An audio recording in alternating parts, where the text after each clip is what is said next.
GMC Sierra, and I'm going to be installing the Putco 60-inch LED tailgate lightbar. As you can see right here, I'm just going to plug it into the 4-pin, and then I'll wire up the reverse light separately, but because of this it should be pretty quick. I'm going to use the permanent mounts with a drill or with screws, as opposed to the 3M double-sided tape method, because I don't plan on getting rid of this truck anytime in the near future, and so I'm just gonna keep it on there, make sure it stays. Now what I found when I was lining this up, see this right here, there's these nuts, or these bolts right here, one on each side. I'm going to use that as the center point roughly to start my edge ones, on both sides right there. That should give me the right height throughout the middle. Okay, I'm going to use the easiest, obviously, if I remove the bumper, but I'm feeling kind of lazy right now, so I'm going to try to do it this way, and the hardest part is getting it on there. The wiring is going to be the easy bit.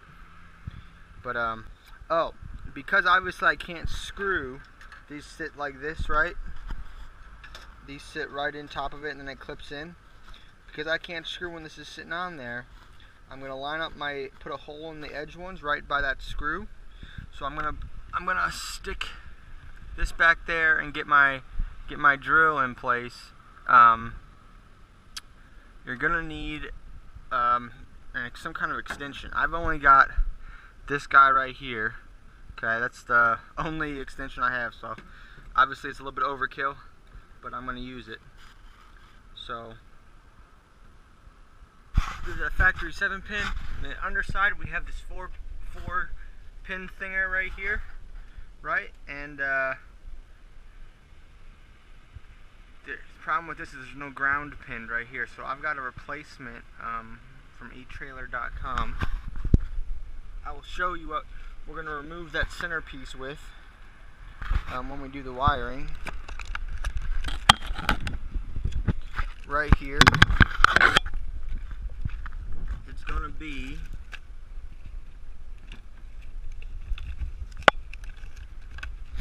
eTrailer, from eTrailer.com. I got this, the Hopkins 41125.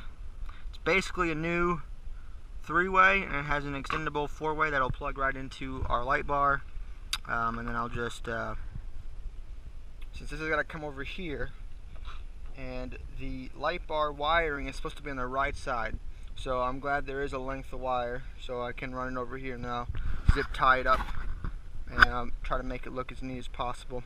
Shoot, I might end up cutting it and making it shorter if it's really that long, but I'll probably just zip tie it. Like on the Hopkins units, they tell you on the wires, ground, tail lights, left turn, right turn. I mean, makes it all the more labeling you have, the easier everything is. So that's what we're going to be using. Right here, it's got the ground. This is going to be going over to the other side of the truck.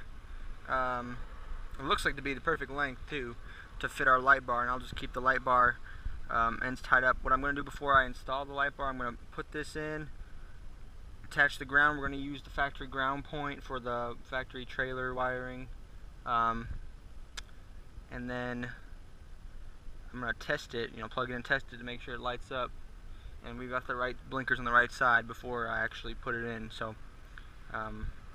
here we go. So first up right here is my truck had the factory tow package, so it came with the trailer, trailer brakes and all that stuff. But I just need to undo this bit right here, which is just some clips, right? Very simple. 1,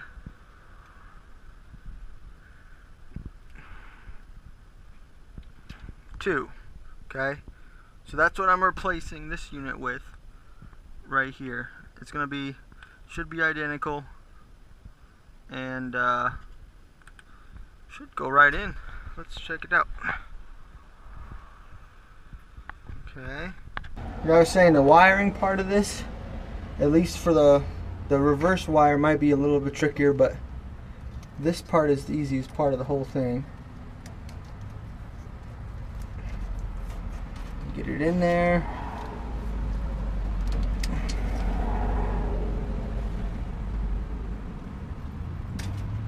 Ooh.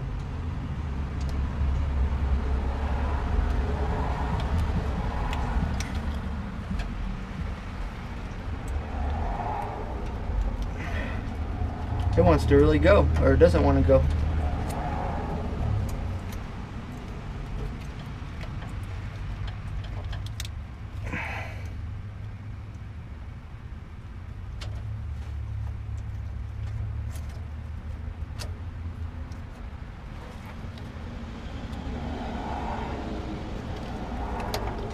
Okay, that side went in really easily. How about this side?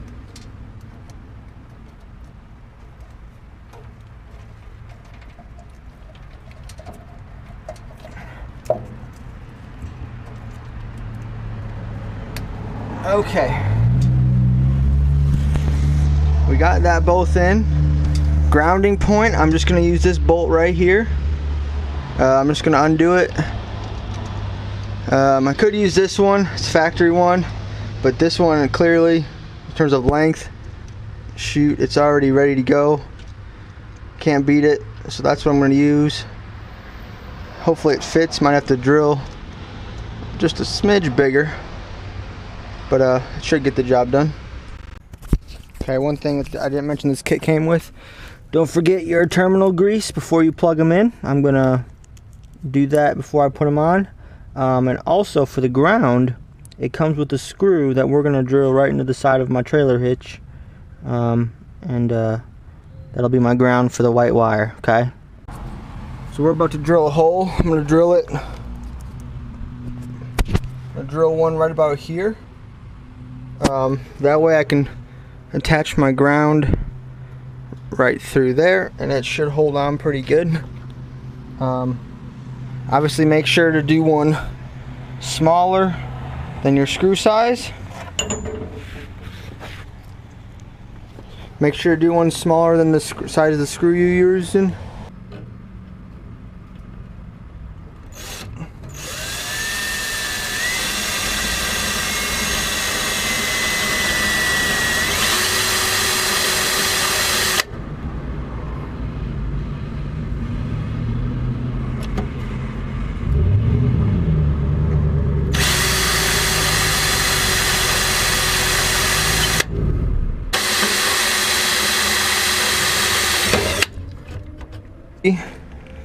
The hole is too small for my screw to fit through, which is perfect because it's going to dig in and be forever grounded there. Hopefully I don't know, I assume this is going to be a stainless steel from Hopkins. I hope so, but we'll see. I'm going to install it on this side.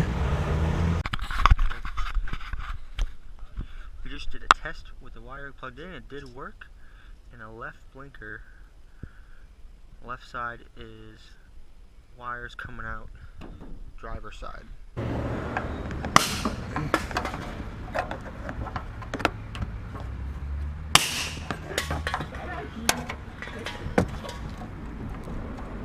worked? Or not working?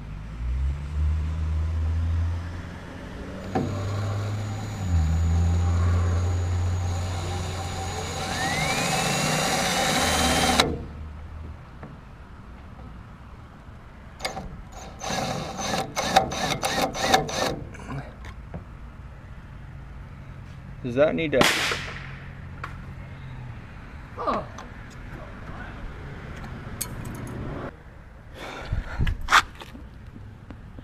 The screws that came with the Putco Lightbar are not self-tapping. You'll need to drill a hole first.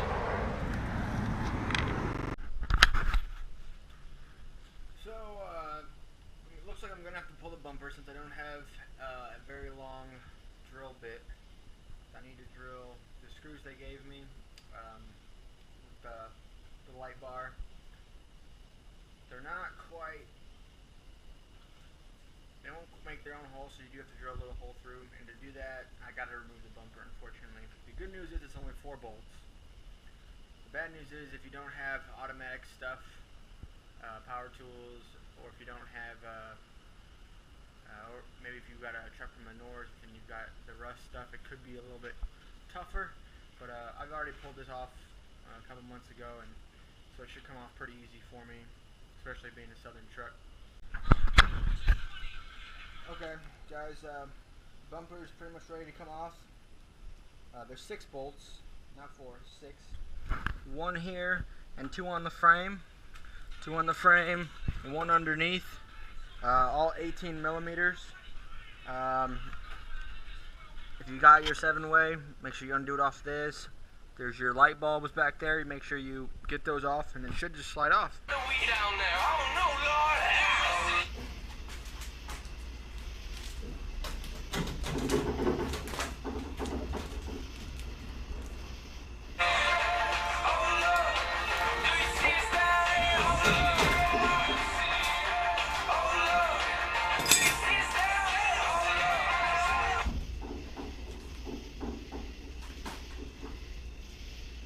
Is there another one?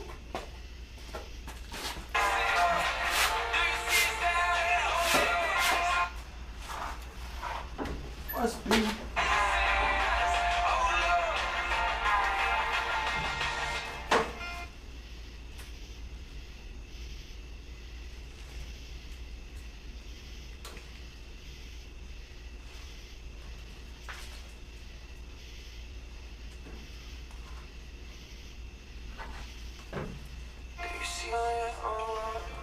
Can you see us down here? Oh.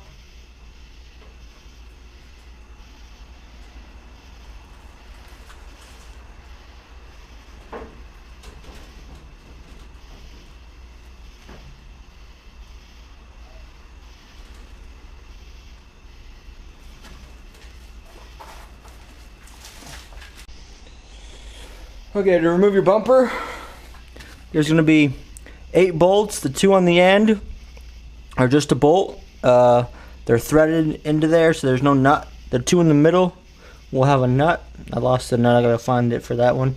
But these are from my 7-way plug.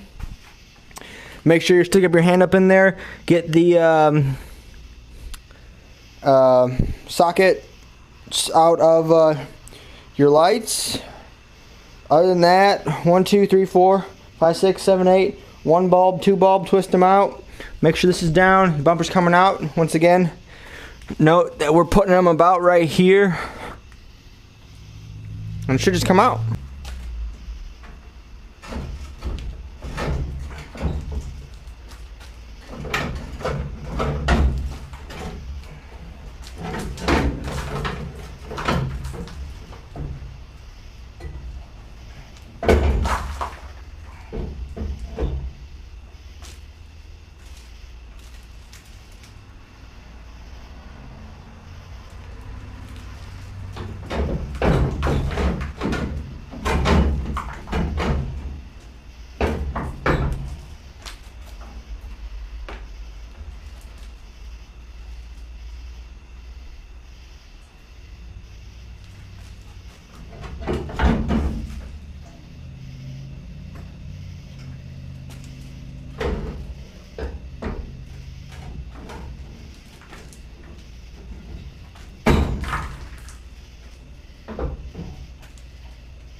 Alright, so I guess there's a connector for the lights. Don't worry about the 2 bulbs. There's 1 connector that you just gotta undo.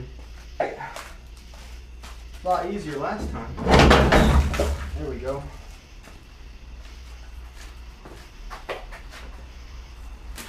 Alright, as you can see, we're gonna use this dimple or this nut and that's going to be our mark going all the way across, because that's what we could see. This is pretty thin, this sheet metal right here. We're going to use the screws provided. There's a chance I may go back through it later and put screws with a nut on them, since it's going to be permanent. Right now they're just these bad boys right here, which look like they're just sheet metal screws. So there's nothing on the other end. I don't know, but we'll give it a go. Bumper back on. Like I said, if I went the 3M route, I personally didn't like it because I felt like it'd be very easy to get it misaligned. However, if you were planning to take it off at some point and reuse it on another vehicle, that's probably the way to go. This one I'm putting on here and hopefully forgetting about it. So, make sure on your end ones you have the pieces that stick up towards the center and not towards the ends, because this big piece right here, if you put it towards the end, this clip won't fit over the end on either side. Okay, you see this big piece at the end? Make sure your clips are towards the center. So what I mean by that is right here, make sure they're towards the center on both sides. I had them originally like this, and I realized the ends wouldn't clip into that, so make sure, I mean, towards the middle it doesn't matter, but just so you got. Alright, so for the middle two, you see this hole, I had 2 holes drilled, and this one, I don't know if it was just wasn't drilled straight or what, but it just stripped the screw threads that I had. I mean, it's not even. So that makes that makes two snapped off ones and one stripped one. I have 1 screw left for 2 things, so I just decided to go ahead and use the double-sided tape on the back of these 2 middle ones. And so I'll have 2 that are taped, 2 that are screwed, and that's how it's going to be. I put these 2 outer ones in, and I laid the bar across, and then I drew a black line where I wanted the 2 middle ones to go.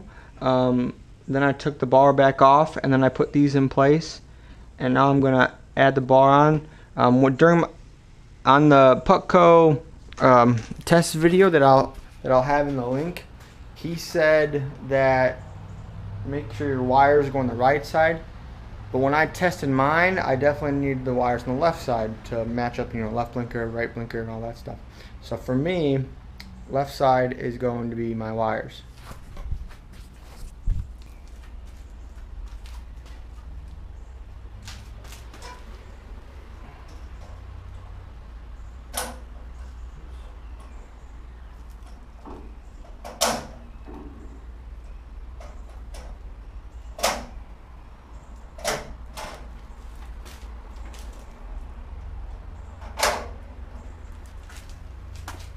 Okay, so I'm gonna don't worry too much about lining these middle ones up perfectly with the edge. I have a slight upwards going on in mine.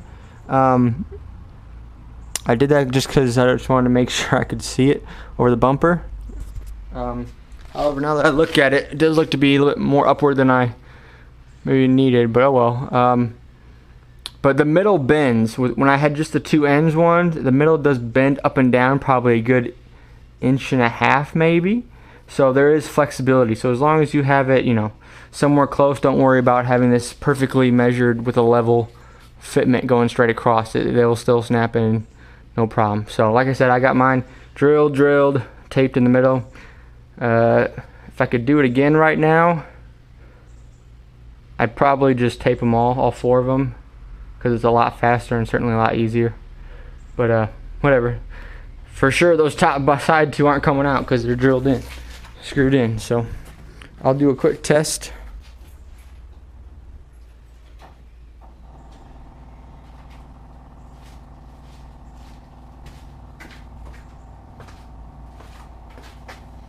Alright, as you can see, it is wires on the left side for me. So we've got these wires, The 3 black and the 1 white is just a simple 4-way plug that goes into the trailer wiring. The white one is your reverse light, which we're about to tap into this light right here. I am going to cut it, okay? Or just this one right here. In reality, to make this the best, if it was going to be a real permanent install, I would cut everything. I would cut this down to maybe here or so, right? Just so that would be good. But I'm going to play with the wiring some more on this for the trailer. I'm thinking about doing a 7 and 4-way all in the same connector in the back there, and then still trying to keep something in the middle. So I'm gonna leave it fully out and then just wrap it and tie it like I'm doing here. However, I'm going to cut this one because I'm gonna cut this one shorter just so it comes up here and doesn't have too many issues in terms of length. But this one I'm just gonna wrap and probably tie around this piece or so. So this is how my 4-way plug is gonna look for right now. I just got the actual wiring wrapped around here. I don't do much towing, so, and although if I did, it'd probably be a small trailer, probably nothing with even trailer brakes. So this will be needed at some point. That's why I just have it wrapped around here. I don't have it tied or anything. I can unravel it. And this same thing for this piece right here. Like I said, if I was going to do it properly, I would probably, or permanently, I would cut this right here, cut this shorter, resolder them together and make it a shorter unit. But I expect to be back down here again when I do more trailer stuff, wiring stuff. So I'm going to leave it for now. Now you've got 3 options on how to wire your, where to wire your reverse light. Okay. So as you see down here, this white wire is going to be your wire that is your reverse light. You can pull it up, stick it through here, and pull it out. See my finger in there? Pull it out and wire it up in here.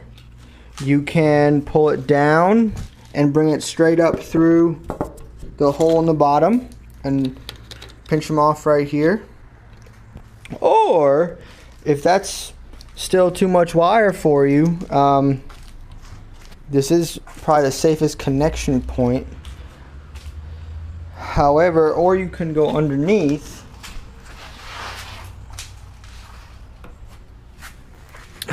and take your wire right here and splice them in right underneath here. There will be a lot of mud here, obviously, so take that into consideration. Make sure you wrap it nice. If you go here, obviously it won't be in the loom, so wrap it with tape real good, however you do it. So the only downside to having it up higher is if you pull this tight, now you've got an edge on the metal right here. You don't want that, like, I don't know, grounding itself out or something later on if it does get frayed over time. So I think what I'm gonna do, I'm gonna wire it right here and see how well that works for me. I suppose I can always re-crimp new wire and come up through the top in the future if I need to do that. But for right now, remember, it's the light green wire, okay? Light green wire right here. Third one in, that is going to be a reverse light. That's what you'll be getting into. Now, I got these at Lowe's, tap splices, or I believe some people call them Scotch something. I don't remember what. Scotch. Yeah. Whatever. They're just. I think I'm gonna wire mine down below. But it is the light green wire that is gonna be your reverse light. And these, the way these work.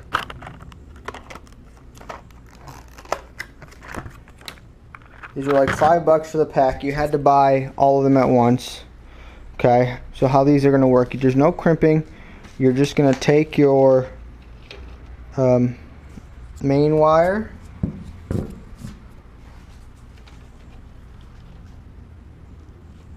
nope, first thing you're gonna do is take your new wire and cut it to length. Do not strip the ends, okay? And then you're gonna stick it in its place. It does not go all the way through. Okay, so you're just gonna stick it in the end.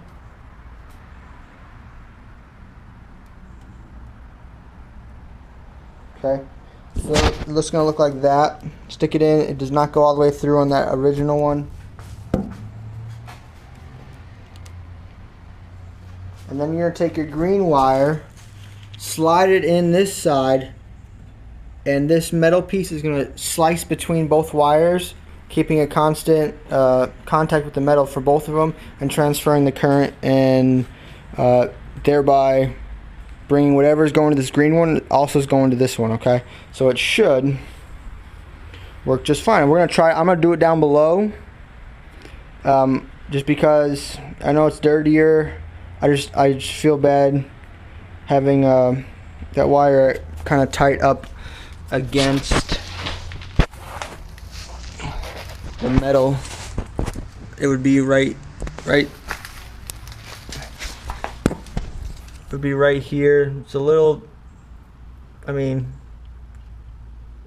I suppose it's not too bad, but I think because I got space, I'm gonna do it up here. Okay, so you're gonna need to cut this to length. For me, it's probably gonna be roughly right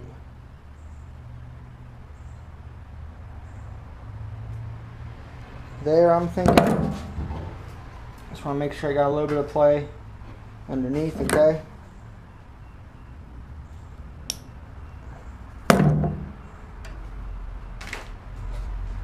Okay, so now the green one's already in.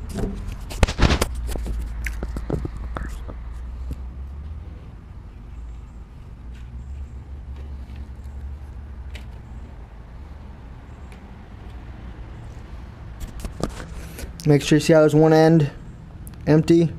That's the side you need the white wire coming to. And then your green one goes second. And I'm going to need pliers to scrunch it all down. Okay. The ones I particularly bought are good for 14 to 18 gauge wire.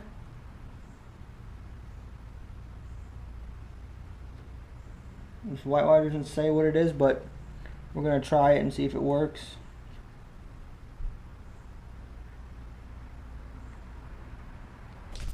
So I clamped it through, as you see, and make sure you have this one in all the way because you don't want it coming out.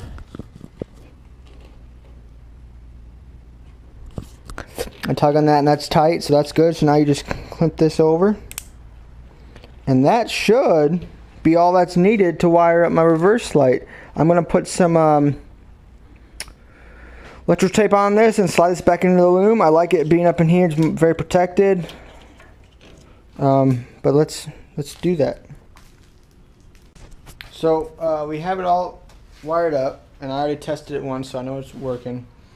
As you can see here, I put in the Scotch lock, I believe it's called, or the tap splice according to Lowe's, and I taped it up just to be extra safe. Even though it's in here, it's pretty safe, but taped it up, moved much of it as I can back in the loom. And I was thinking now, if another hindsight thing, if I could do it again to make it look factory, underneath I also taped up right here just around it for more protection in case it hits this, or protection against rocks or whatever. But you could take this white wire and run it right into the wiring loom and push it up. It ain't that far. It's maybe only like a foot, and you know, it'd come out the same spot and it'd be like a factory piece then. Or at least you could put it in this lock, this holder right here, so it stays put. I mean, mine's gonna be bouncing around. Actually, I might tape it. Might do a quick connect right there just to be safe. But yeah, if you had thrown it up through the loom, that would have looked real good if I could do that again. But oh well. Next truck, next one of these GMT 400s. If I do it again, that's what I'll do. It'll look nice, look clean. because it fits in there almost fine. So if the wire was coming up the middle, it would look good.